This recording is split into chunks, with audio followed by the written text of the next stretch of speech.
नमस्कार स्वामी भक्तांनो, या व्हिडिओमध्ये आपण पाहणार आहोत राखीचे आध्यात्मिक महत्त्व। रक्षाबंधन माहिती किंवा रक्षाबंधनाची सुरुवात नक्की कधीपासून झाली आणि कशी झाली याबाबत कोणताच निश्चित पुरावा कोणाकडेच नाही, पण त्याविषयी अगदी पूर्वपरंपरागत एक आख्यायिका सांगितली जाते। पूर्वी देव आणि दानवांच्या युद्धामध्ये दानवांच्या शक्तीपुढे देवांचे काहीही चालत नव्हते। दानवाचा राजा वृक्षासूर याने त्यावेळी देवांचा राजा इंद्राला युद्ध करण्याचे आवाहन दिले।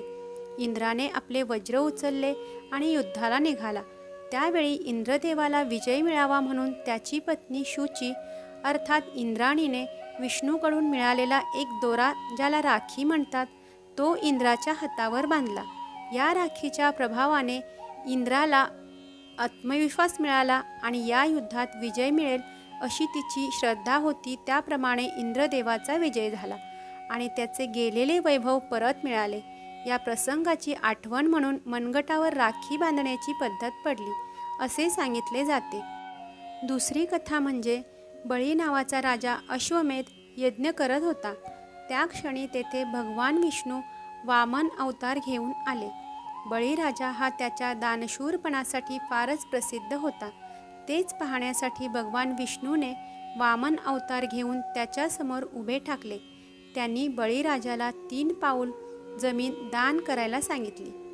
बळीराजा लगेच तयार झाला। त्याने वामन अवतार रूपी विष्णूंना जमिनीवरील 3 पावलं ठेवण्यास सांगितली। विष्णूंनी पावलं मोजण्यास सांगितले। त्यावेळी विष्णूच्या एका पावलात पृथ्वी सामावली, दुसऱ्या पावलात स्वर्गलोक आणि तिसरे पाऊल त्यांनी बळीराजाच्या डोक्यावर ठेवून त्याला थेट पाताळात ढकलले। बळीराजाने तो महिमा पाहून पाताळात राहण्याचा निर्णय मान्य केला, मात्र त्याने विष्णूकडे एक वचन मागितले। राजा बळी म्हणाला की मला असा आशीर्वाद द्या की इथून कोणत्याही क्षणी तुमच्याकडे पाहू शकेन। अगदी झोपेत जागा असताना अगदी कोणत्याही क्षणी मला तुमचे दर्शन व्हावे।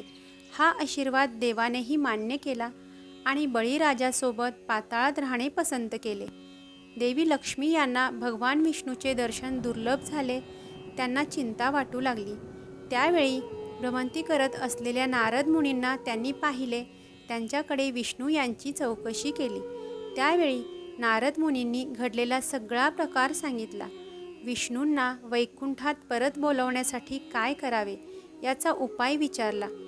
त्यावेळी नारद मुनींनी बळीराजाला भाऊ मानून त्याच्याकडे विष्णू भगवानांची मागणी करा असे सांगितले।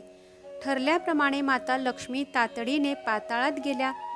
विष्णूंना पाहून त्या रडू लागल्या। बळीराजाने माता लक्ष्मीकडे त्यांना का रडता असे विचारले। त्यावेळी त्या म्हणाल्या की माझा कोणीही भाऊ नाही। तातडीने बळीराजाने त्यांना धर्मबहीण म्हणून मान्य केले।